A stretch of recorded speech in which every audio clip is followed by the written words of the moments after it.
obviously we kind of know each other, but anyone listening right now has no idea who Christian Pilot is. So how about you start with you, Chris? Um, I guess a question to ask is, what gets you going in the morning when you wake up? What is it you're passionate about? And then give us a little spiel about who you are as well. Yeah, cool. All right, I'll start with who I am quickly. Okay, so Christian Pilot, I own Hot Sunday Records. I co-own Disco Fiasco Records and Borderline Recordings. And I am an artist, a musician. I'm part of Color Castle. I do all the DJ sets, and I have a co-writer called Casper Tromp who writes a lot of the music, 90% of the music with me. I also write with Dorley and Gary Destructo and Casper for a project called Missingo. So heavily involved in music and the music business. Regularly, I'd be touring, DJing, doing gigs. At the moment, it's more just like label work and music creation. Yeah, that's pretty much who I am on a business and professional standpoint. On the personal level, what probably gets me going is just like I really want to learn. Like I'm kind of like really passionate about growing as a human being and just like becoming a better person. Always kind of have been, I think, and I'm just like gradually found more and more ways to become better at that. And I guess that's probably what gets me up and going. If the first thing I do in the morning generally is either a breathing exercise or like just a small amount of meditation, or if I've got a Zoom, I'll just jump straight on a Zoom and do that afterwards. Yeah, right. Yeah. So it's that passion and that drive for learning, you said it's something you've always had with you. Has there been moments where it's kind of lapsed and you've felt as if something's missing in your life, like moments of suffering or like harder moments in life, or has it just always kind of been there? No, 100%. The first 25 years was just a massive struggle. I think I've always wanted to do great things and I've always wanted to be able to play instruments, and I've just always struggled with actually learning, and I've never really understood why. And I'm talking about like, reading a page of a book and not being able to remember what I've just read. Like I'm only just now at 30 years old finally getting to be able to actually focus and read for the first time. Mm. I think the first, say, 25 years of my life, from when I can even my earliest memory, I've always been really frustrated in my emotions, and I think it's just really interesting because I had a perspective of what I thought people are meant to feel like or what someone's meant to be like, and I was always just really frustrated that I wasn't happy. I could never understand why, and I could never understand why I couldn't like learn things this way. Maybe other people learn things, and always found like a bit like depressed, I'd say, without even knowing that I was depressed. And so it wasn't until I was, when did I first, I was pretty much, it was 2 years ago, 2.5 years ago. So 28, yeah, which is when the first time I actually saw professional help by seeing a doctor, a GP, and they're like, oh, actually, you might be bipolar.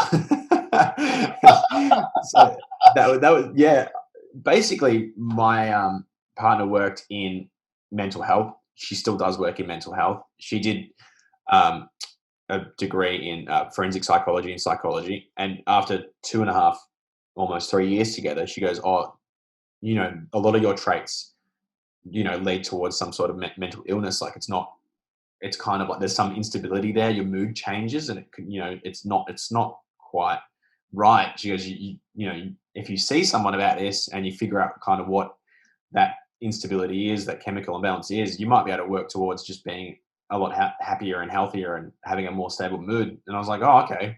I just thought there was something wrong with me, but I didn't realize it was something I could kind of like work on in that regard. So when I saw my GP, got the Medicare 12 passes for or 10 yearly passes for a discounted psychologist and psychiatrist. I saw a psychiatrist 3 times, I think, and a psychologist maybe 4 times in the space of 2 months.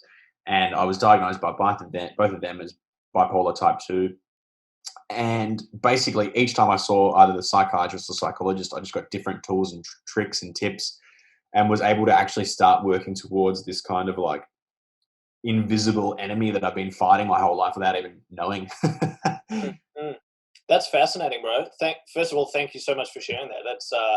That's the first time I've heard it as well. So thanks for that, dude. Like it feels Yeah, no dramas. just be brave about those kind of vulnerabilities, right? Yeah, I think, like if anyone out there listens to this and goes, oh, my mood's imbalanced, it could be even minor. Like if there's no harm in seeing someone for help, see the GP first, tell them, just be completely honest with what your problems are and see who they recommend you might see someone, because it could be as little as just like getting regular sleep 8 hours a night could help you so much. Like it could change your life. It could actually like make you live longer and make you happier. And that's all you need to do is just focus on sleeping more. It's phenomenal how small changes can help. Hey, a couple of things there I just wanted to, I guess, unpack for people listening.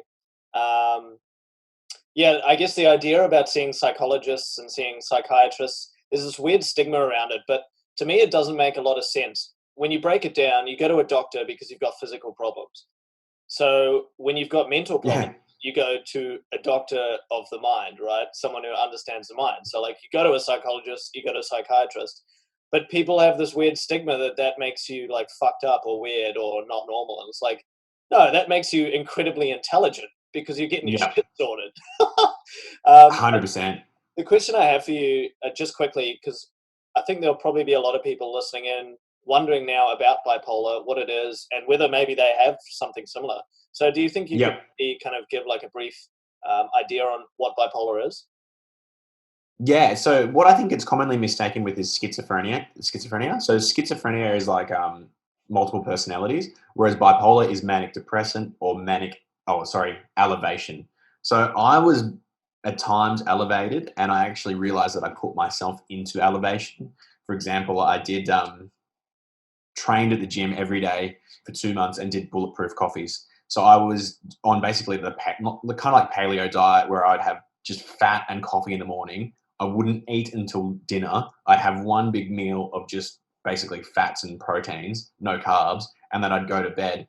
And I actually, because I was doing this, I pushed because basically the lack of the food and inconsistency of food kind of pushed me into this elevated position, and also I was getting a lack of sleep, which further elevated me. So I was going from basically, you've got your stable mood. I was actually, as an accident, pushing myself elevated by doing all this training, not sleeping very much, doing these bulletproof coffees, and just like not eating and just having this weird. I was just torturing my body, and maybe some people can get away with having that kind of diet and routine at the gym, but for me, it made me elevated. And then, so that's the elevation side of thing, and that's how I could push myself elevated. Yeah. What is, just quickly, what does being elevated look like or feel like? Probably working nonstop, being a little bit jittery, reacting maybe quite quickly and emotionally, impatience. Another massive thing for elevation is gambling, spending money, shopping. A lot of people that maybe bipolar type 1 get so elevated, they start to think that they're like a moniker or Jesus Christ or like a guru or something like that. This is like the type of people that, for example, a friend of mine, his wife is also bipolar, I believe type 1 or type 2, and she's seen obviously therapists about it, and she's had friends in the same position due to seeking help.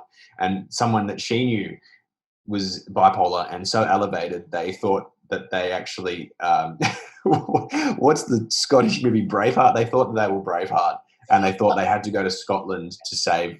Like, it's just incomprehensible mental illness where you just lose your mind, basically. So small amounts of elevation is like very, very much like get things done.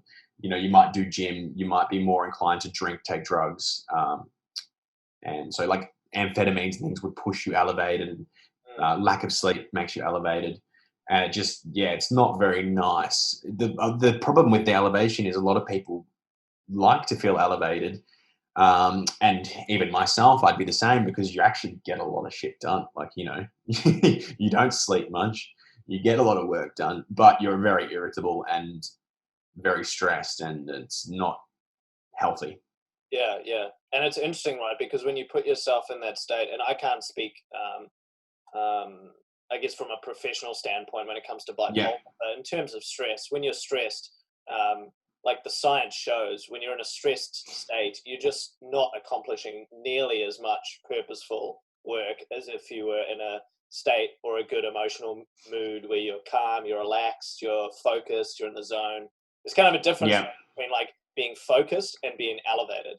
Would that be truth? Yeah. Oh yeah, massive difference. Like elevated is like as soon as something pops into your head, you have to do it right now. Like if someone messages me on WhatsApp right now and I've got this chat going with you, you know, I'd have that thought, oh, I've got to sort that out. But whereas a stable mood, having a good amount of focus, I've got my phone on do not disturb. I know that my time with you is my time with you, and everything else can wait. So I'm not edgy, and it's like, I don't know. You've ever met someone and it's like everything has to be done right now? That's kind of like an elevated, very, very intense. I would say extremely intense sort of personality. Yeah, yeah. So let's talk about the flip side, because you mentioned you're kind of on this roller coaster almost of being elevated, and then there's the big drops, right? Is that like a depressed state or manic depressant? So that's not wanting to get out of bed, not wanting to socialize, talk to anyone, really wanting to be alone, and almost, you know, that. I guess one thing that really sucks about when you're depressed is you kind of like get stuck in this loop of feeling sorry for yourself, and you don't really, you know, you just don't really feel like there's going to be any happy days. You forget about what it's like to be happy. For me, and this is the reason what gave me, like, I would not say that I'm suicidal in a sense that I would never actually harm myself.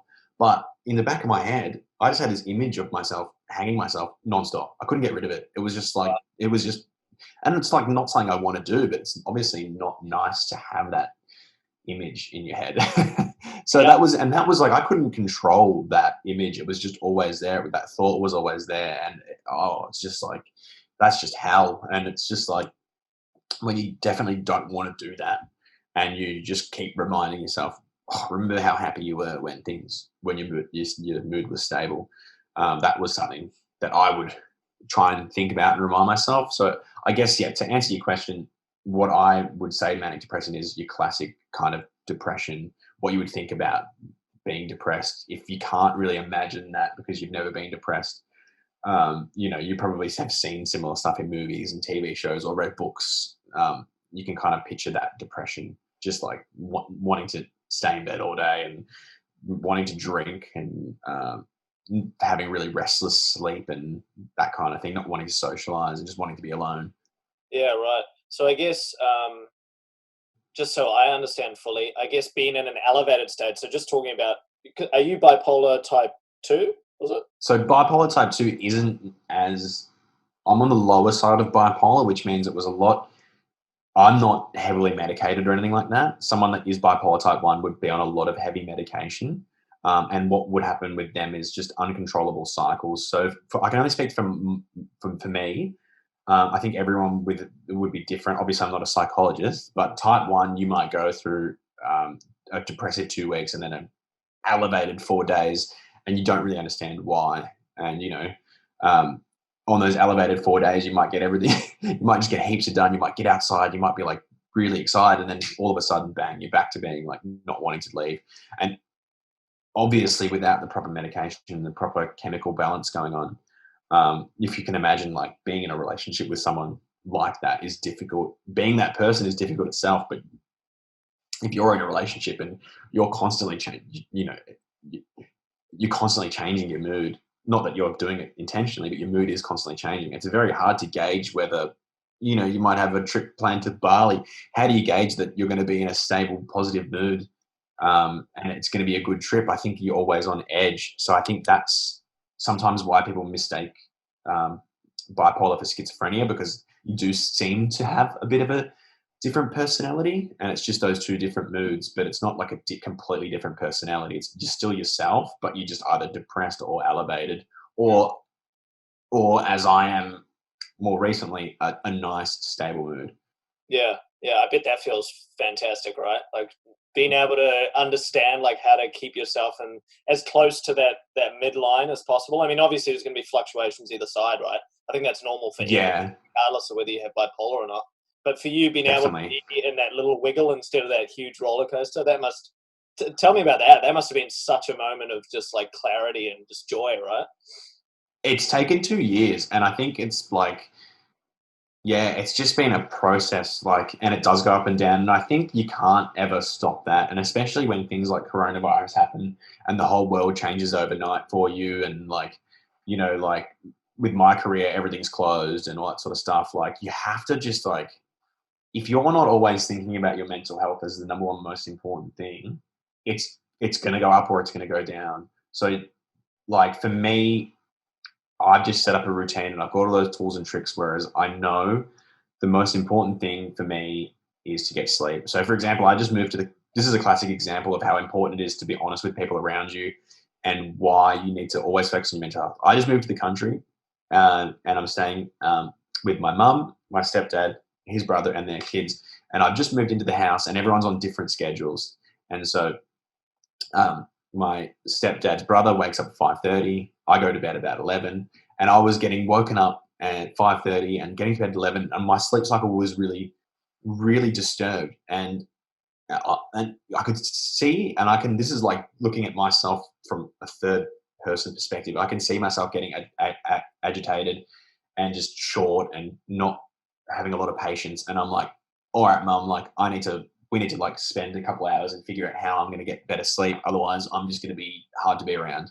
And so we ended up buying this is so simple, but this is going to change. This has changed my whole mood to be better again. Put a fan in the room, put the fan on number 3 all night. It drowns out all the other noise. I put some earplugs in, drowns out all the noise. And also Brian is his name. He has just been a little bit more conscious and careful in the mornings. Now I don't hear anything. I get 8 hours sleep and my mood is just nicer. I'm more fun to be around. And the problem with the personality changes and the mood swings, it's hard to control when you're in that sort of undesirable mood. Yeah, so It's not something you can just snap out of or just be happier or just be less stressed or be less agitated. It doesn't really work like that. You've got to actually spend the time, put the measures in place to achieve that kind of really happy mood.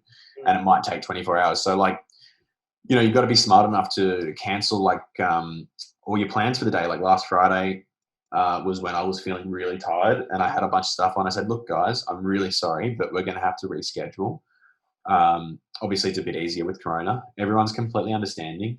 And I slept all day. I was in bed for 15 hours and I slept for 13 hours over the period of Thursday and Friday during the day. And I needed it. And as soon as I got up Friday afternoon, I felt amazing. I felt so much better. So it's really important that my mum knows that I've got a mental health issue. My stepdad knows, Brian knows, everyone knows. It's not a problem. And so then you can also use the people around you to help you notice any changes in elevation or depression. And that can be because sometimes you don't notice it yourself. Yeah. Sometimes you do lose that third person perspective.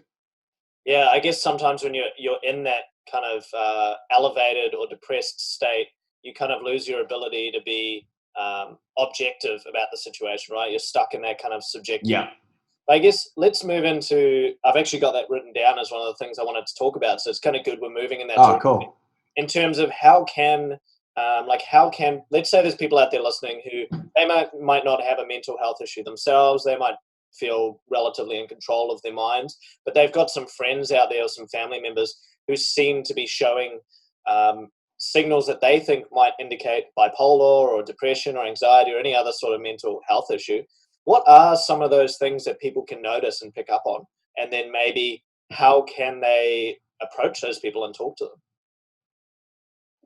Yeah, I think it's really difficult, especially at the moment. I think, if you've got someone that's just spends all day in bed and just is kind of very, very stressed and very negative and kind of always finds the worst in something, then that can be a very big sign of depression or a lot of stress. Or that if you're having, it happens with me all the time with work colleagues and everything. Even myself, someone might be just sending a message harmlessly and you just read it in the worst possible way ever because you're stressed. And that's something where instead of getting emotional and angry, it's just important to have a chat and explain how you're feeling or how they're making you feel without kind of trying to personalize it or make it I think the biggest problem when people approach these situations, it's always oh, I'm better than you. Why aren't you like this? It should be like, oh, it seems like you're stressed. Do you want to talk about it? It's like, I love it when our relationship, whether business or friendly relationship, I love it when we're happy and chatting together. And I really need us to get back to that kind of like really happy conversation. So I think just if you can notice that someone's a bit off, the way to approach it is to talk about maybe what you need, what you can see that maybe they are lacking. You can't really push someone to see a professional. It's very difficult. I think someone needs to make that up on their own mind, but what you can be there is for someone. And it takes a lot of putting your own pride aside and being extremely empathetic, and also just being really intelligent and emotionally intelligent in recognizing that maybe when someone says something, don't take offense to it, because it's maybe not what they actually mean. Put yourself away from the situation and just remove your own emotions and look at it as a third person and go, the reason this person said all this stuff to me could just be because they're really bloody stressed. Maybe they've got a baby on the way. Maybe they've lost job keeper. Maybe they've just lost, maybe they've got to move house. You have no idea. The amount of people that are at the moment losing loved ones in different countries that they can't even visit the funerals. No one's just going to put that online or tell people about it, but that could have just happened to the person you're just chatting to, and that might be why they're a bit defensive or reactive. So I think it's just really important to try and, rather than look at all these conversations negatively, look at them as a chance to just connect with someone and a chance to make it a happy experience. If someone's coming at you negatively, try and figure out a way to make that into a happy experience and try and break that barrier in a way that's not going to make the situation worse. I think it's pretty hard.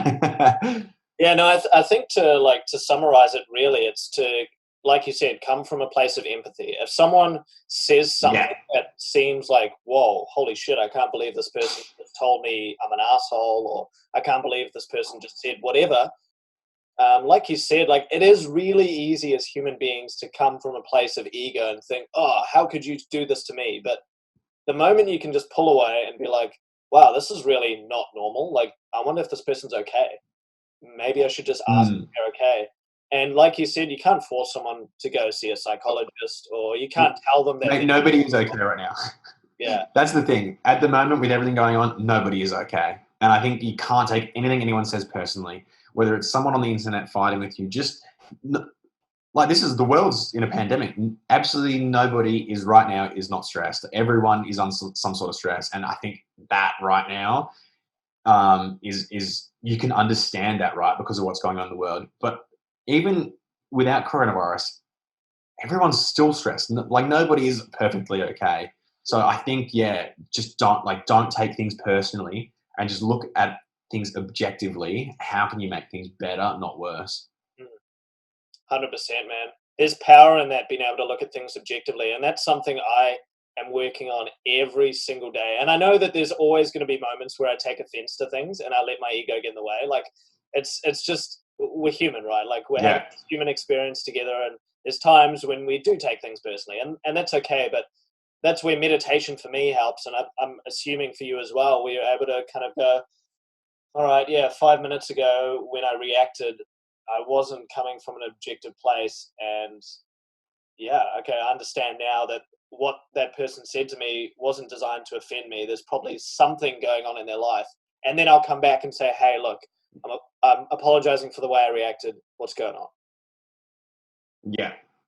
You either need to be really good at apologizing or just really good at recognizing and moving on. Like, you know what I mean? Like, from a business standpoint, if something happens and you disagree with one of your business partners or someone you work with, an employer, and you're able to recognize what the problems are, make a plan to change those problems, and then just move on without any grudge or anything like that. Like, God, like, I don't know, if you have 95% of a positive relationship with someone and one little thing negative happens, you cannot let that, you've got to focus on the whole big picture. And I think like with meditation, and also sometimes I do like that meta meditation, like just picking someone and just thinking, I wish well for this person, and just continuing those sort of mantras in your head. I wish them a healthy life. I wish them positivity. I wish them all the best. It could be your mum, it could be your stepdad, it could be a business partner, it could be a friend, it could be your dogs. I don't know. It could be the whole world. But that meta meditation, I think, is really good to practice as well, and just always just repeating those mantras. And I think, as silly as that kind of felt for me doing those meta meditations, at first, you do pick someone, you visualize them, and you're just wishing them the best, and it does work. It's a slow process, but it does make you a bit happier and all that sort of thing. It does wonders probably for your empathy, right? Yeah, I think so. And now, I'm not perfect. I'm still practicing everything that I'm saying right now, and especially I think it's really important to find things that trigger you. And if you've got issues with your friends, if you've got someone that you always find you have issues with over Facebook Messenger, when you chat to them, leave voice notes, jump on a phone call, leave a video. You can how easy is it to just leave a video message? Hey mate, how are you? Good to see you. Do you know how much happier that looks to someone watching it than just leaving a text? And I think people have got to utilize technology and make it work in their favor to communicate better, because if you're the type of person that's very straight to the point when it comes to messages, they can get taken very rudely and harshly when you're not. Maybe you're smiling when you say it. That's exactly it, man. I couldn't agree with you more. And that's one thing I noticed about you when I started messaging you, because I've been audio messaging for a long time now, and people are asking me, why are you sending audio? Why are you a big fan of audio? And it's exactly that. When you can hear a person's voice, and even better, when you can see a person's emotions and how their face is reacting, you can better understand what they're trying to say. Most of communication is not actually the words that we're writing down. It's the tones of the voice. It's the actions of the body. So when you responded to me in audio, I was like, oh, fuck, he's hacking the system. He's understanding how to technology.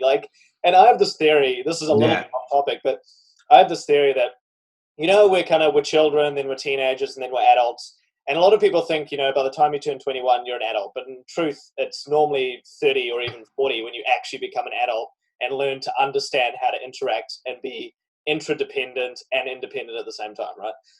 What my theory around the internet and social media is that we went through that. We've come out of the child stage where it's yeah, woo, little kids with a new toy. This is amazing. And now we're all teenagers going, oh, what the fuck? I'm confused with this thing. And instead of being proactive about understanding it, we're just reacting to it. And you've got all these echo chambers forming, and these people diving into the internet and just being really angry and canceling people out. And all it is that we're just not being adults and using the internet as a tool the way it should be. We're kind of just reacting to it all the time. Yeah, I guess 100%. This is really written down, but let's kind of dive into this in regards to mental health, because I think it's something I'm noticing a lot. I stay off commenting on social media. I don't scroll anymore. Yeah. And every now and again, I'll see something just explode, and I'll be like, how the fuck did that end up becoming a thing? What is going on with people and their reaction to social media? So how do you feel, I guess, coming from a perspective of someone who has bipolar, who's suffered and is still kind of coming to terms with mental health, how do you feel the internet plays a role for you, both in a positive and negative way? Yeah, I think there's so many obvious and big negatives that I think, are also all over the media, and it could be not just bipolar, but any mental health, or just what's the word I'm trying to look for? Just not ego, but God, your image, and I guess body type and body dysmorphia, and that's Instagram kind of stuff, right? There's a lot of men and women that kind of just aren't happy in their own skin, and that can't really just feel comfortable. I'm gonna say look or act a certain way, or following people on Instagram or something that have those thousands of followers and get thousands of likes, and maybe they post a photo and they don't get it, and just that comparison of people that seem to have the perfect life and maybe someone that doesn't have the perfect life. That's obviously one huge issue, and that affects so many different types of mental illnesses. I think in terms of commenting and Facebook and stuff, Facebook can seem so negative. So what you've got to do is, and it's just probably better for you and the other person, if you find someone's Facebook feed really infuriating and just unfollow them. You don't have to unfriend them. You don't have to comment on them. Just give them an unfollow. You can even do, I've seen on Facebook now, because I do this, you can take a break from someone. So you can just unfollow them for like 2 or 3 weeks. So sometimes it's just worth doing that, because I feel like once you have this mental image of someone in your head where they're like kind of like negative, or you kind of don't like someone, then no matter what they say, it's going to be looked at in a bad way. Like everyone's the same. We all can't help it. Once you don't like someone, it doesn't matter what they do. They could be giving food to the homeless and you're like, yeah, they're just doing it for Instagram likes. Fuck that guy. And it's like, no, come on. They're doing something nice. Like, you don't have to look at everything that person does negatively just because they commented something shitty on your post once. Like, you've got to distance yourself from people that you start falling into that trap, because that's a really unhealthy mindset. If you always think that what someone does is always negative, then actually you're the problem there, and you've got to take yourself and remove yourself from that situation. And if you give yourself a break from that person for 6 months or 6 weeks, you'll forget what made you have that feeling of negativity towards them. And then all of a sudden, maybe their posts start to seem positive. Or maybe they are an asshole and you just unfollow them forever. But either way, you've got to distance yourself and give yourself some time to get rid of that negative image of them in your head and start fresh. And I think avoid just commenting on any news platforms, Facebook. If you can't actually just look at some of these people and just have a bit of a laugh, because they're probably just trolls, or there's probably someone who's really intelligent, who's a lefty, who has a fake account just commenting bullshit, right-wing, Trump stuff on a thing just because they're bored. I don't know, you can't believe everything's the truth on the internet. Surely some of these things that these people say is just pure, just someone having a laugh, because they're just so dumb. So I think if you get too emotional and you emotionally react too much to certain things like the news things, just don't go there. The beauty of social media at the moment is you don't have to turn social media off to be happy. You don't have to delete your Facebook account. You just unfollow the accounts that make you unhappy and follow all the ones that do make you happy. Go to Instagram. You can, if you go to a really, really good book, which I just finished, is that Tim Ferriss' Tools of Titans. And now, if anyone hasn't read that book or listened to the audiobook, it just has 50 chapters, and each chapter is a summarized podcast with a different titan, and they express all their tools. It's amazing. You've got to get onto it, either read it or listen to it. Go follow every single person that he interviews. They're all putting out awesome, positive, great stuff on Instagram. Just spend the half an hour it takes to follow them all and start to change your Instagram into actual influencers, people that are, Wim Hof's a great one. I've been doing the Iceman challenge for 3 months now. Just go and follow him and follow the people that do teach his practices around the world. You're just going to find people that are influencers, but they're actually influencing positive change in people's mental health, breathing techniques. And it's just, he's a fun guy. He's a perfect example. You actually make yourself so happy by watching this guy whose wife killed herself. He's raised all his kids by himself, and he's undoubtedly probably created one of the most easiest breathing techniques and kind of methods to make yourself mentally healthy and increase your immune system in the last 10 years. He's just this happy, fun guy. If your wife has jumped off the top of a building and killed herself, and you've raised all your kids by yourself, and you have such a good outlook on life, and you're so happy all the time, that's someone you need to follow, not someone who just posts bikini shots. No offense to them, they're living their own life, but that's not going to make you happier, following and comparing yourself to either an Instagram chick who just posts bikini likes and just looks for likes with no actual culture or positive influence. It's just whatever. Who cares about that? Follow someone that's actually trying to do something good and happy, and it's not just about getting likes, it's about making other people's lives better. Yeah. Interesting that actually there's a couple of people, and it goes both ways, right? If you're a guy and you're trying to find positive influences out there, you speak about Wim Hof, who's amazing, and his story that you just mentioned about his wife committed suicide, didn't she? Yeah. Yeah, if I'm not incorrect. It's on a Joe Rogan or Russell Brand, either one of those podcasts he did with either of those two, which I recommend listening to both. I actually didn't know that. I was week 8, 9 into his course, and I watched that, and I cried, man. I was like, wow, this is Yeah, crazy. And if you do watch his, I mean, he's just got so much content online, but if you watch his one with Russell Brand, like he's studied all yoga. He knows all the science behind all the not science, but philosophy and history behind all the chakras and yoga. And he's very, very intelligent. He's studied a lot of that stuff, and everything he's done is backed up by science. It's not just like yeah, kooky sort of thing. I think like when it comes to mindfulness and spirituality, a lot of people get spirituality confused with kookiness and like you believe in fairies or something, which you could believe in fairies. That's cool as long as you're happy with that. Like as long as you're happy, that's fine. But his stuff is very science and practical based. It's not like, there's no doubt about if it works or not. Yeah. I think there's a few things I just wanted to unpack there quickly. So, like with the who you follow, obviously for female listeners as well, like there's plenty of women now that you can follow on Instagram or Facebook that are, supporting the like love your body movement and who do have huge followings and promote positive messages and aren't just like body shaming you without even realizing it, beautiful pictures of like there's apps now that you can actually just like change your body image on Instagram, right? So a lot of these people are posting these ridiculous bodies. Those bodies are fake, like they've just been edited, right? So follow the people that know their real selves and celebrate what it's like to be a woman. And the same with men, right? Like if you're going to follow a dude who's just like showing off like all the booze and the hot babes and the cars and the Ferraris, making you feel like you're inadequate, well, guess what? You're going to feel fucking inadequate. So stop following someone that makes you feel inadequate. Follow someone like Wim Hof, right? And there's nothing, and I just probably should make it clear, I've got nothing wrong with these people that are posting just bikini shots. That's a business. They're making money out of it. They're an influencer. Like they've got their own place. They're not doing anything wrong in my head. But it's if what they're doing affects your mental health negatively, then you are have the problem there, and you need to either find a way to appreciate what they do and not let it affect you. Don't compare yourself to them, or just unfollow them.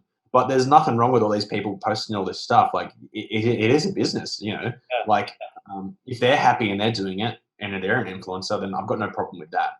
Exactly. I totally agree with that, bro.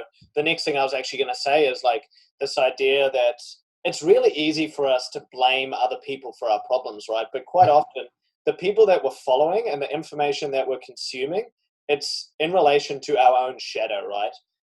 And actually a guy I recently podcasted with, Jack Roberts, he introduced me to this kind of metaphor for how we seek out influence, right? It's based around how we feel internally about ourselves. So if we feel like if we feel like we're a bad person or we feel like we're not worthy, guess what? Like we're going to seek out things that emphasize that feeling.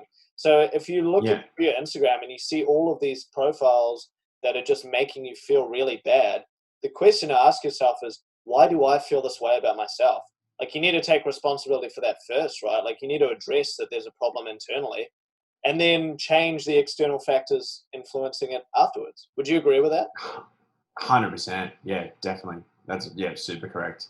Cool. I think, at the end of the day, like, it's just stress and negativity just breeds stress and negativity. And it's like if you've ever been with a partner who's always obsessed with where you are, worrying about your cheating, it's always because they're the one that's the cheater or something, like or someone, a business partner that's always worried about other people stealing or taking advantage of them. It's because they're always stealing and taking advantage. Like I work with so many people and we're also honest and fair and open. And I don't think anyone that I'm working with is intentionally doing anything wrong to rip me off. Then you've got other people that just think everyone's out to get you, everyone's out to rip you off, everyone's out to fuck you over. And it's like, well, no, they're not. It's just because you have that thought and you're always looking for an opportunity to rip someone off that you think everyone's the same. But actually not everyone's like that. A lot of people just want to be fucking happy.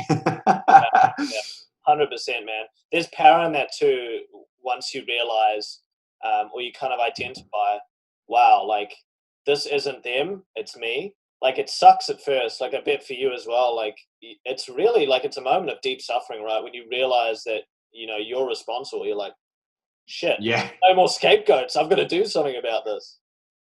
Yeah. And if you don't do something about it, it's never going to change and you're always going to be the problem and your life is going to suck. Like, honestly, if you're not willing, I think the thing for me is like if I'm friends with someone, or if I've got a family member and they're willing to grow and they're willing to learn, they're willing to look at their faults, they're willing to take responsibility for things they've done in the past, but they want to become a better human being, even if it's so gradually that it's a 0.5% better a day or even a week, whatever. As long as there's actually that willingness to grow and become a better person, that's someone that I want to have in my life, even if there are shit times. But if someone is not willing to take responsibility for anything, they're not willing to grow, they do not want to become a better person, that's someone, whether it's your own dad or a cousin or your best friend for 20 years, that's someone you might have to actually part ties with. Unfortunately, if they're not willing to grow, if they're just going to keep always being the same person, if they're not going to recognize any of these faults, people make mistakes all the time, and I'm happy to forgive and forget people and grow friendships and whatnot, but it has to work both ways for sure. 100%. And it's never too late. A lot of people on their deathbed, you hear stories of people on their deathbed. They wish they didn't work so much. They wish they didn't hate so much. They wish they had more time for people. Yeah, 100%. You can change at any point. I guess bringing it back to mental health, would you agree that it's important though, like when you are going through like a stage where you're thinking, okay, wow, like maybe I am suffering from depression or anxiety or bipolar, do you think it's important for yourself and also the people around you not to allocate blame? I think there could be a confusion, right? Like taking responsibility is different to blaming yourself. Because if you blame yourself and all of your other friends blame you, it's probably just going to make you feel even shitter and less likely to do something about it, right? Yeah. I think that, you can recognize you've made a mistake or made a fault. You might take responsibility and say, yeah, that was me, but you can't be hung up on that forever. You've got to recognize you've made a mistake, understand you'll never do it again, and move on from that. I think if you always have that regret and that kind of like, you can't hold a grudge on yourself, right? Well, you can, but I don't recommend it. Yeah, 100%, man. Cool. Hey, I think it's a pretty important question, actually. Why do you think it is so important to discuss this kind of stuff now? And why do you think it's kind of catching wind as well? Because I feel like it is like really starting to become okay to go see a psychologist and say that you're not okay and talk openly about mental health. I think it's so important. I think it's the most important thing in the world. I just honestly, I can't think of anything that's more important, really. Like, obviously the world's got to turn, but yeah, it should be taught in schools as far as I'm concerned. And I think one day, honestly, it will be like, I might not be alive to see it, but I'm sorry, I'm talking not like, obviously it's taught in universities and you get degrees, but I mean like primary and high school, like, that sort of thing. I mean, as far as I'm aware, it's not taught in schools. There could be some funky new age schools that do it, but I think without talking about it, you don't actually realize how many people are suffering, and you don't understand to what degree. And everyone's suffering in their own unique, different way. And one person's suffering doesn't take away from another person's. And it's just like the richest people in the world could be the most unhappy, and the poorest could be the happiest. So you can never like, what you want and need in your life to make you happy isn't what someone else wants and needs in their lives. So you've got to be empathetic, but you've also got to be realistic, and you've got to be individual and understand everyone is also individual. So, for me, making music all day, doing podcasts with you, talking about stuff like this, getting in the sun, doing yoga, all these things are making me happy. Someone else might just like to race cars and do cars. Like that's, someone else might not really care or stress about money. Someone else might, all they care about is money. Once they've got that money, they'll be happy. And you can't you can't just put everyone in the same basket. So I think everyone talking about it openly, being patient and understanding of each other and understanding each other's wants and needs and how they're going to make them happy. And that's going to be really good for a lot of people to understand that about everyone. 100%, man. I couldn't agree more. And yeah, I love having discussions like this. And I find the more I podcast and the more I talk to people openly about stuff, the more like I find people who listen kind of realizing how much they crave to just have these open, honest conversations, specifically about mental health and like how they're feeling. Like, it's crazy that we have been living in a society where it's like it's taken a back seat. It's like your mind is your hub, man. Like that controls everything. Yeah. Why is it such a weird taboo thing to talk about not being okay. Like, man, I feel like shit. Like, what's wrong with saying that? Yeah, we're still figuring it out. Like my nan, she had electroshock therapy. This was to cure postpartum depression. Um, and it's just like, that really was not good. That really destroyed a lot of parts of her brain. And now later on in life, she's suffering Alzheimer's. And, we're not exactly sure what that's connected to, but we're pretty sure it's connected to the electroshock therapy. And it's just like, obviously that was not long ago. She's still alive. So we're still figuring out ways to treat all these mental illnesses, and it's only going to get better. And we're only going to find better ways. And, there's different treatments that they're trying to like legalize and figure out now. Like I know like microdosing, psilocybin and different types of, and even one of the books I was reading, like you can have small amounts of lithium each day and it's non-toxic. And we're not talking enough to like change your mood, but there's just all these things that people are trying that I think, it's just going to hopefully get better and better and better. And I think the current world crisis has put a lot of emphasis on mental health. And, hopefully it's just going to accelerate how we look at this and how we find different ways to make people a bit happier and all that sort of stuff. Yeah, no, I think it's happening. I think like I'm a big fan of I am a big fan of capitalism, but I think the form, like when you look at the big picture, the form that we've kind of taken in capitalism, which is this like really materialistic view, right? We've actually prioritized the things that we use as tools and the material we use over ourselves, and it makes no sense. Like I don't know if you know a guy, Andrew Yang, in the States, who was running for president, but he's got a model he calls human capitalism, right? Like there's kind of this disconnect of, capitalism's the problem. The problem isn't capitalism itself. It's that we're directing it towards all the tools that we use instead of towards ourselves. So what if we use the power of it to invest in ourselves instead? Like it's crazy that we've gone towards placing higher value on the tools and the material that we use to better our lives instead of just bettering our lives. Like, yeah. Anyway, follow. If you're gonna like get into debt and follow companies, follow ones with good culture that do good for the world, and you might feel a bit better about yourself as well. Whether I don't know, you're just shopping like locally for food or whatever, or I don't know, anything like that. Just try and follow companies, and if you're gonna spend your money and do things, try and get the good. Like you want to be with businesses that have good culture. I think that's gonna kind of like help the world as well and help change the world from these money hungry kind of like companies that have just done stuff like, I don't, you hear about like how the food pyramid was made just so they could make money out of wheat, and like that's just evil. It's not you're telling people that to eat a certain way because it's healthy, and it's completely wrong, and it's just so this wheat can make money just so these big companies can stay rich. And then look at like America and Australia, like just the obesity and sugar, and it's just all, like you said, it's like corporations and capitalism to make money. Yeah.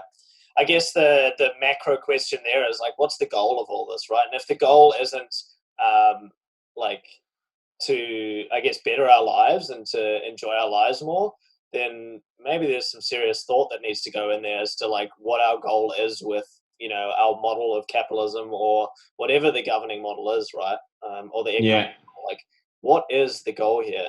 But I guess like you can also do that in a personal view as well, right? Because it's easy to get lost and worry about the macro size things. But I think a lot of these big macro changes come from individuals asking themselves those hard questions, like, what is your goal here? Like, why are you doing this? Like, if it's not making you happy, if it's not bringing you joy, if it's not giving you purpose, then just stop. Like, why are you doing it? You know? I think you need to make your life as easy as possible, and you can't get caught up with being too, I don't know, like, you've got people out there that don't use any waste. They're completely vegan, and then they find out that, the people that made the vegan food demolished a rainforest, like whatever. You can just get caught up in a rabbit hole of trying to be just the perfect human being with doing everything, and it's just not going to work. You have to have a level of flexibility and just understanding that, oh God, you can try as hard as you can. You're not gonna be perfect. Yeah. You're not gonna do everything perfect. You can. like you said, right? Just be that 0.5% better each day and compete with yourself. Yeah. Like, who cares what everyone else thinks? Like, just, like, hey, Jacques, you watched half an hour extra Netflix yesterday and wasted sleep time. Like, maybe tonight just go to bed half an hour early. Sweet deal. Yeah. Definitely. Yeah. Just allow yourself to be happy. Don't stress about every little detail of everything. Try and be a good person as best you can. Don't hurt anyone, and don't stress too much about the little things. Or what people. Don't let other people's opinions, hurt you either. You've got to live your life. Just try your best. Yeah, and that's easier said than done, right? But like you said, like, just start small. Like, do something 0.5% better tomorrow than you did today. And just, it's a gradual process. You're always learning.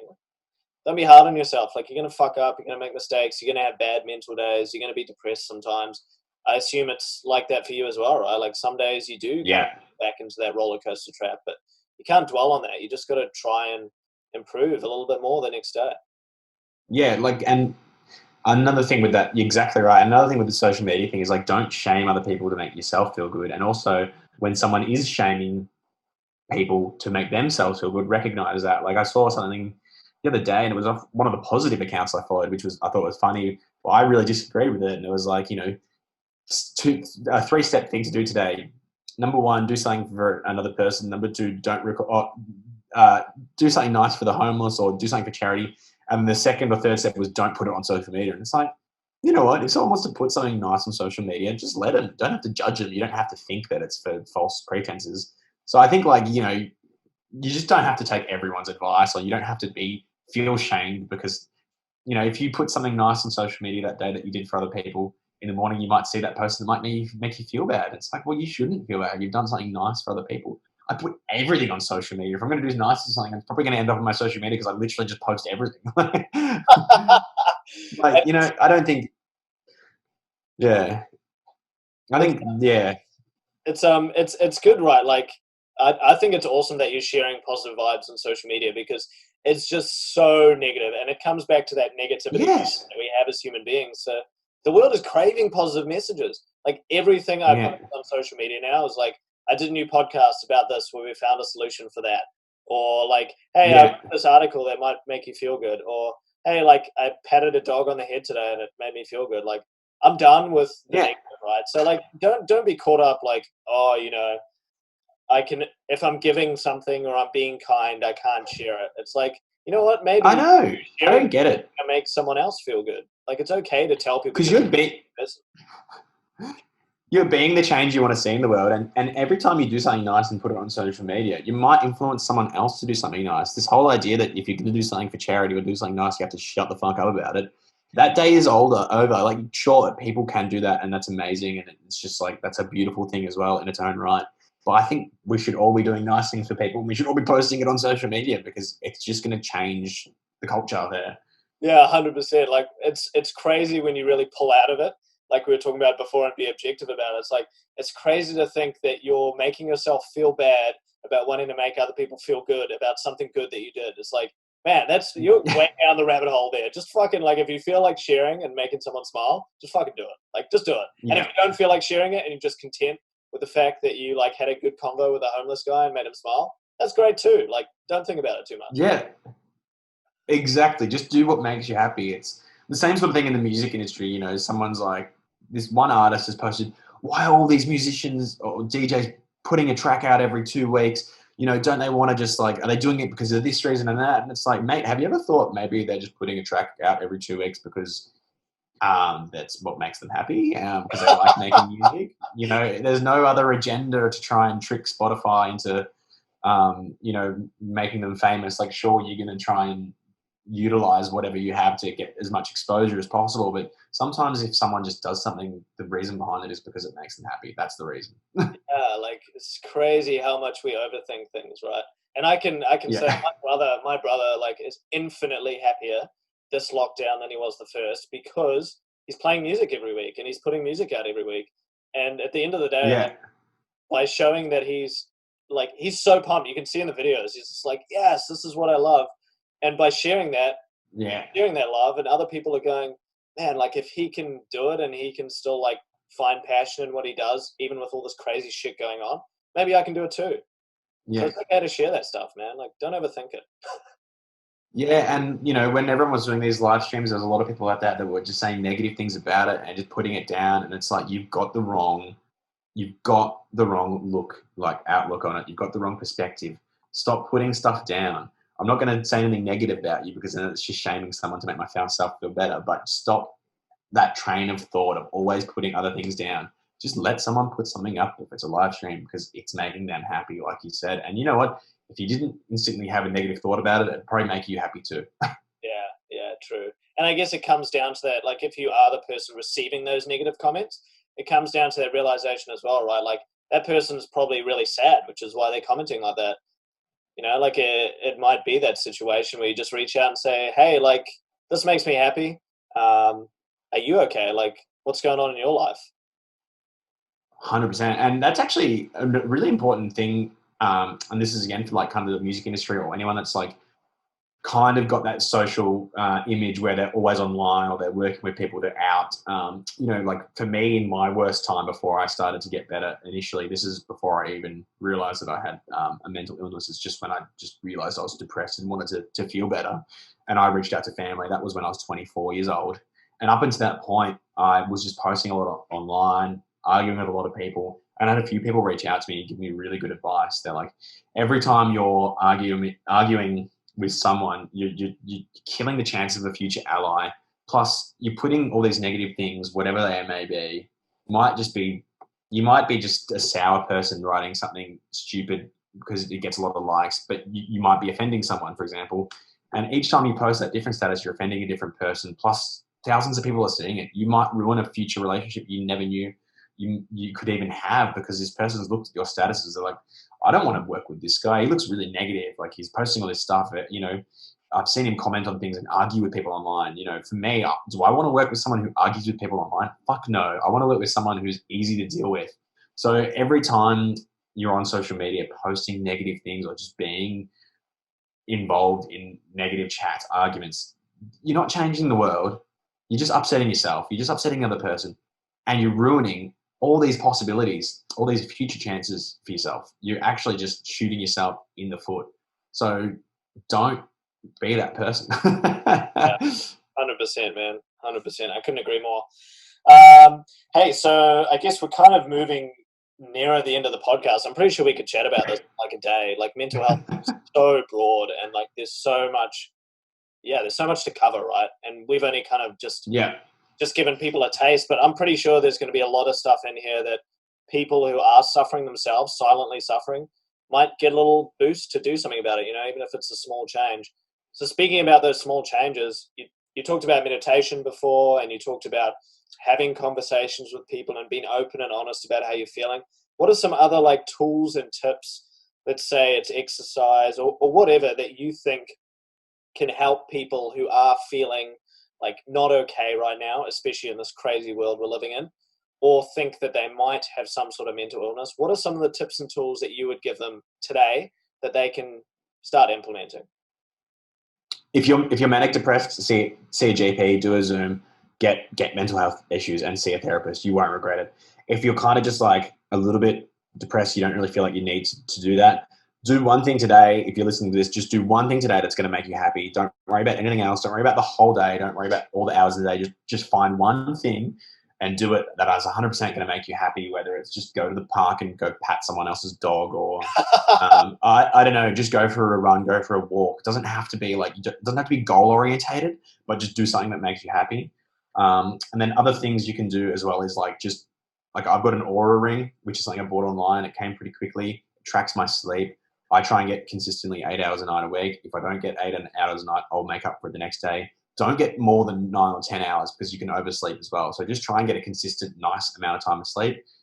Setting up a routine and a schedule is super, super important as well. So you just use your Google Calendar. I've got my Apple Watch, which is like counts my steps, counts my exercise, counts how the standing. So I try and close those rings at least 5 days a week. You can set it to maybe a low kind of whatever you got a Fitbit, maybe set it to a low calorie count. Just try and get that done maybe 5 times a week. And just those small little goals is going to be super helpful. For the meditation, check out John Vervecchi on YouTube. That was recommended by a friend, and he's got really good insight. The Calm app and all those ones are really good once you learn how to meditate properly, but they don't teach you how to sit. They don't teach you, as far as I've seen, they don't teach you a lot of other techniques that can be just really helpful. So I'll send you a link. Yeah, John Vervecchi. He's from Toronto, Canada. If you check out, it's just John Vervecchi on YouTube. He's really good.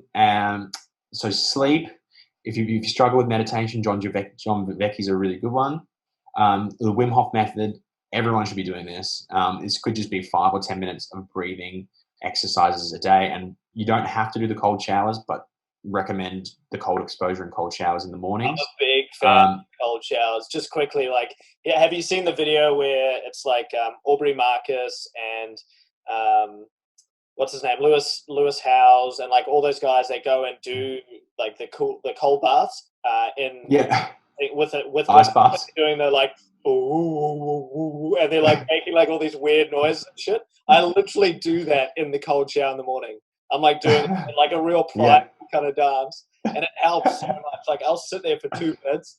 If someone walked in, they'd just be like, "What the fuck is going on?" But it makes me feel so good. I come out of there just I'm energized, man. It wakes you up, and Tony Robbins has a little ice shoot that he does.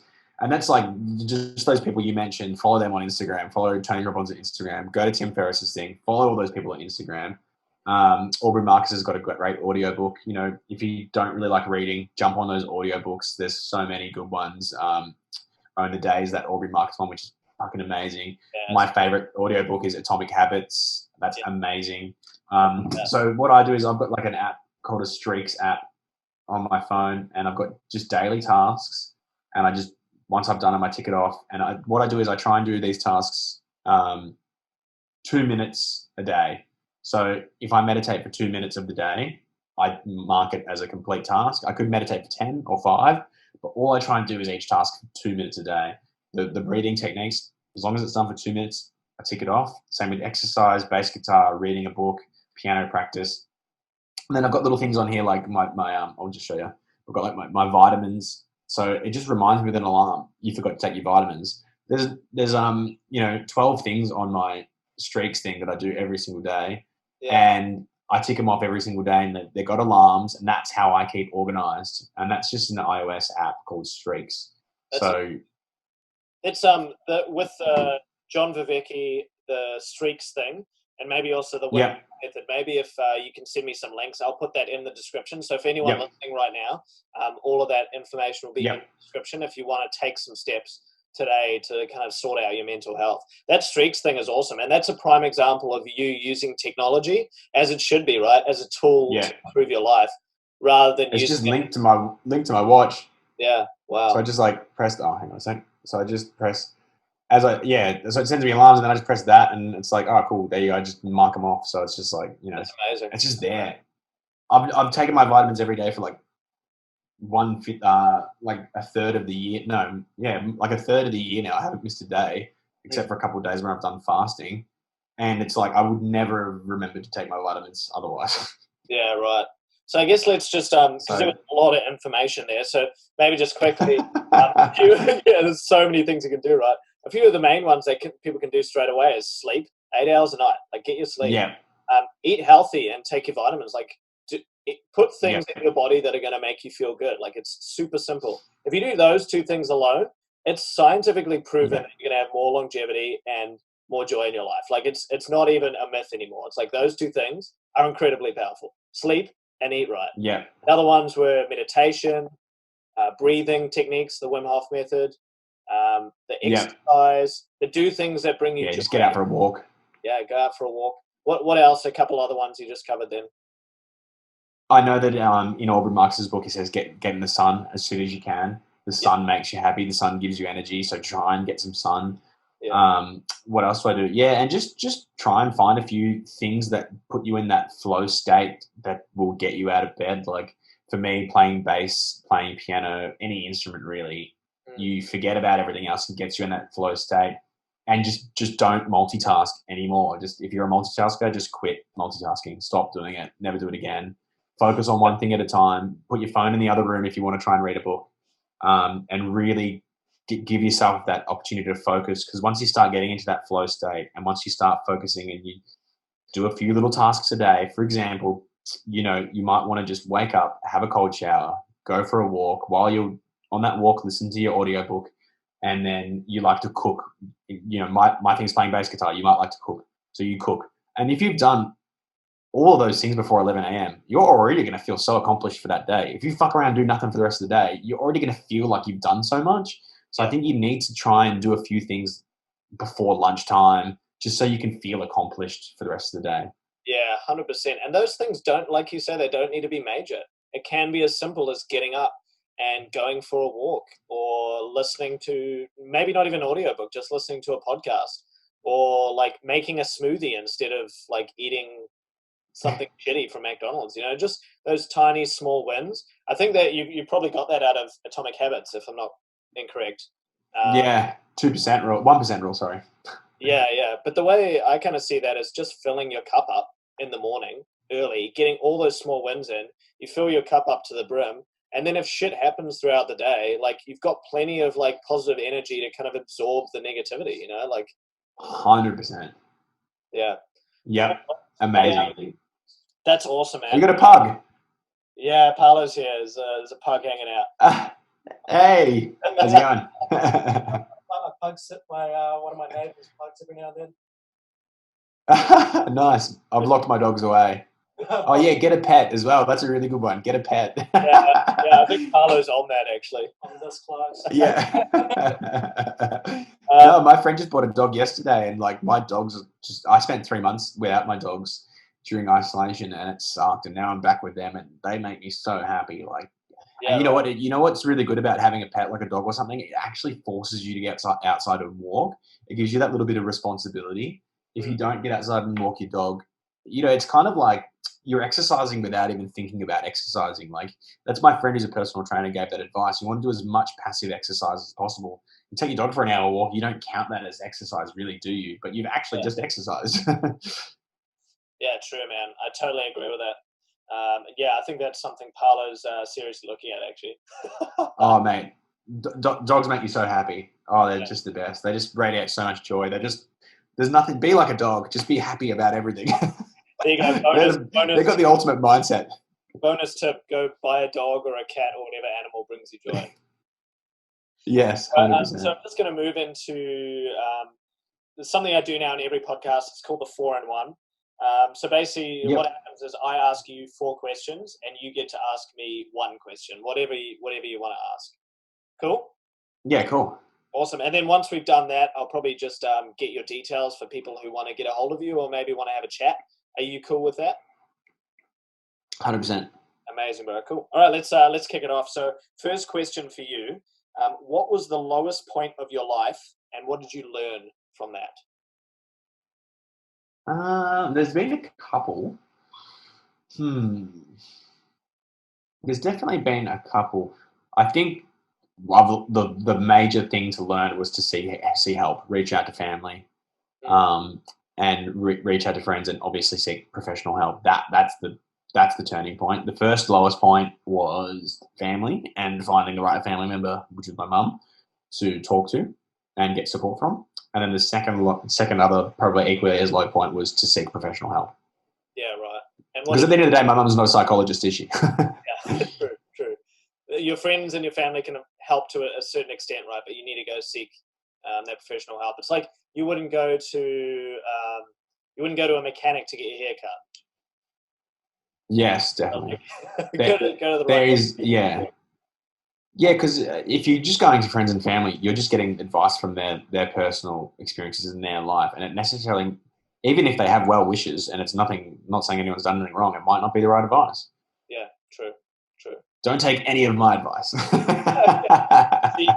Seek your own advice. This is simply just a discussion. We are not medical. Yeah. Definitely not.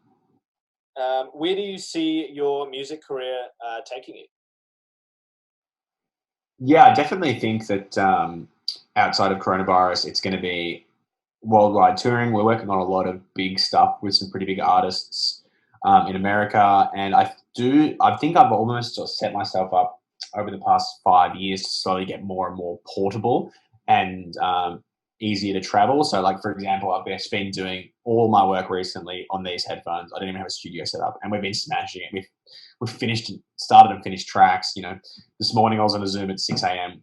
from LA to Ibiza and Sydney, Melbourne. So it's kind of everything's getting set up to be portable. All my businesses, they're all, you know, I could live in LA tomorrow. Obviously not possible right now, and I could still work and nothing would change. So I think it's definitely probably little bit of spending a bit of time around the world, and then I'll always be based in Australia though. I think Melbourne. Yeah, amazing. So basically, you're just working on creating a life where you can basically do whatever it is you want. Like, there's no real restrictions for you, right? 100%. And obviously, of course, always just keeping in mind what keeps you happy. Like, it's funny, I'm just reading this book at the moment right now, a brief history of nearly everything.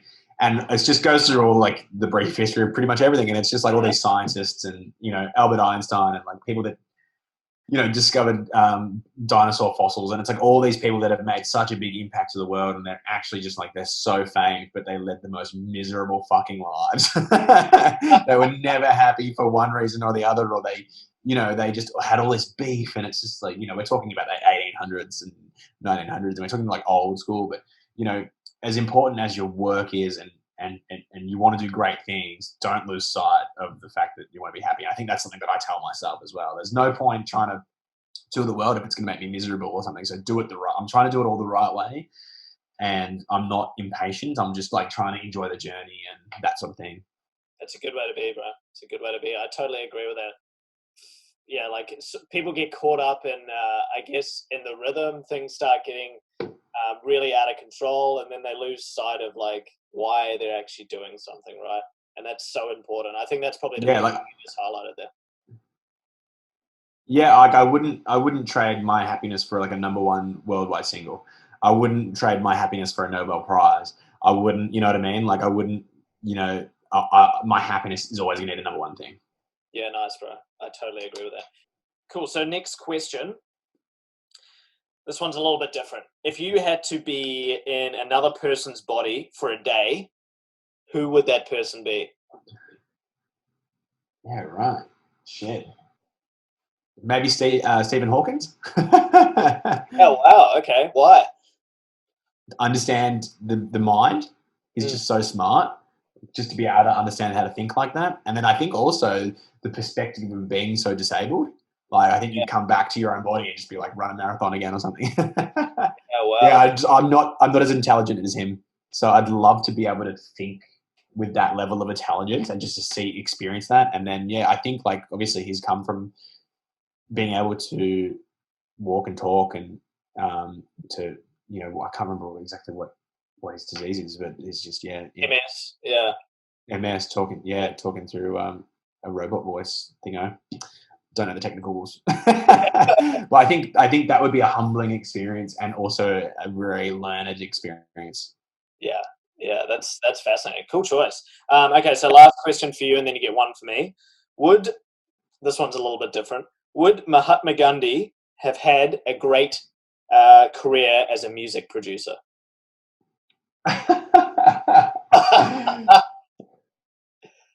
What instruments are you going to play? I don't know, mate. You're the musician here. Like, come on. Maybe we can get some like quotes and put them in a song or something. Make it real. I think that, I don't know. That's a good one. Probably not. Maybe. He's a peace. There's an audience for everything. He's a peace-loving guy, but he probably sucks on the guitar. But we don't know that. Who knows? Maybe he was just like a mad rock star when he was in his room by himself. He might like create a dirty drug habit through DJing. Imagine though, like you go to Ibiza in the 90s and it's just like DJ Mahatma Gandhi, and Gandhi fucking walks on stage. He's like, I'm Gandhi, finish this bag.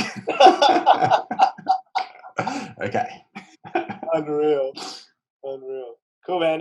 Yeah, you got a question for me. Yeah, so is the reason you do these podcasts kind of like, has it been a vessel to sort of like help others, but also help yourself and learn a bit more about kind of, because it's mainly like mental illness focused, right? Is it to learn a bit more about mental illnesses and how people have kind of like struggled and get a bit more of a grasp on it yourself? What's the purpose behind it all? Yeah, I think you hit a few nails on the head. It's not fully mental health focused. I think the main Yeah. focus of it is I want to have discussions with people about topics that are considered taboo, but that everyone Yes. thinks about, right? And then Yeah. not to just have a conversation with them and end up with a problem, to have a conversation Yeah. and provide solutions so that when people are listening to it, they can be like, oh, okay, wow, like it is okay to talk about this for one. And Yeah. two, like it doesn't need to stay a problem. There is actually things that I can do, and there's real people who have real stories that have conquered it, like yourself, right? Like you haven't Yeah. necessarily conquered it, but you've come to terms with your mental illness and you've done things to provide solutions to the problem, right? So that's the idea in terms of how I can contribute to others. But yeah, you're right in terms of when I started the podcast, it was all a method of healing for me because I went through a pretty heavy depression, and this was part of that. Just having these conversations was me trying to reach out and learn and understand myself first of all. Awesome. And a third thing that's kind of come out of it, which was kind of unexpected, and is I guess a little bit of a side thing, is just having these conversations is some of the greatest learning I do. Like I read a lot, I listen to podcasts, I watch videos, but the best learning comes from this, having conversations. Like, man, talking to people, especially people that disagree with me, for example. Like I have but like having discussions with people who have completely opposite views and trying to understand them is like, it's so powerful, man. Like so powerful. So yeah, that's kind of a side thing that's happened with it. I think it's a higher level of focus when you're on a call with someone like this. Like, you know, it's being recorded. You're so accountable for every second, every of the chat. So I think like the level of focus you have to have when you're like either A, interviewing, or B, being interviewed is just like, you know, someone will watch this and they probably might not get as much out of it as me and you having this conversation because we're just so focused on it. We're just so in the moment, which is really good. Yeah. I don't know about you, like after having this conversation, but every time I do a podcast, like I'm in a high afterwards. I'm like, wow, that was like fascinating. I didn't know that about this person. Their story is amazing. How they got out of it is amazing. And yeah, like your story is no different. Like how you solve your problems and you came up with solutions and you basically conquered something that's so taboo to even think about. It's like, it's amazing. Like I'm on a high. Yeah, 100%. Oh, thanks. Yeah, definitely. Yeah, same. 100%. It makes you feel really good. I think that's another reason why even just talking about this stuff is important. It does make you feel better once you've talked about it. Yeah, it's like pulling it. 100%. It's that classic overused metaphor, right? You pull a weight off your shoulder just by talking about it. Yeah. Yeah. 100%. Cool, bro. I guess to finish up, for people listening now who might want to just follow your journey, especially musically, like you're doing some incredible things, or also just reach out to you personally and be like, hey, I was really inspired by your story. I think I'm going through something similar. Do you mind if I can have a chat? Something like that. Where's places people can get a hold of you, Christian? If you jump on Colour Castle on all social networks, colourcastle.com.au or hotsunday.com.au, or it's hotsunday.com, one of the two, or just type Hot Sunday Records into any social media. Yeah, either Colour Castle or Hot Sunday Records. Look for them online, you'll find them. And then, you know, you Instagram DM, like I'll respond to something if you send me a message there for sure. Facebook Messenger is a bit more tricky with the Colour Castle stuff, but yeah, like if you enjoyed this and you just wanted to say anything, I don't really care. Just jump in, and or you know, even if you've like watched this and listened to this or something, and you just want to tag something, go for it. Like you can just find them all online. I'd be happy to hear from anyone for sure. Like everyone's got so much time at the moment. Like responding to a message is so easy.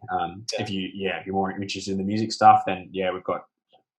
If you are a musician and you're listening to this as well, we've got the Hot Sunday Records Artist Hub, which is on Facebook, and that's the community that we've been building, which is just, you know, got like 250 people in there. It's a private group, but it's all DJs that or musicians, vocalists that are helping each other, that want to help each other. There's not one comment of negativity in there at all. Like there's never been anything like that. It's all just people posting things and sharing their time. We've got YouTube videos on Spotify, music production, mixing, mastering. Everyone is just getting involved and helping each other out.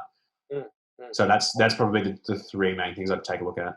Awesome. And I'll get you to send me those links so that I can put them for anyone listening now who just wants to message Christian on Instagram. That link will be in the description, and the details about Color Castle, about Hot Sunday Records, that'll all be in the description as well. So you can just dive in there and hit the links and go from there.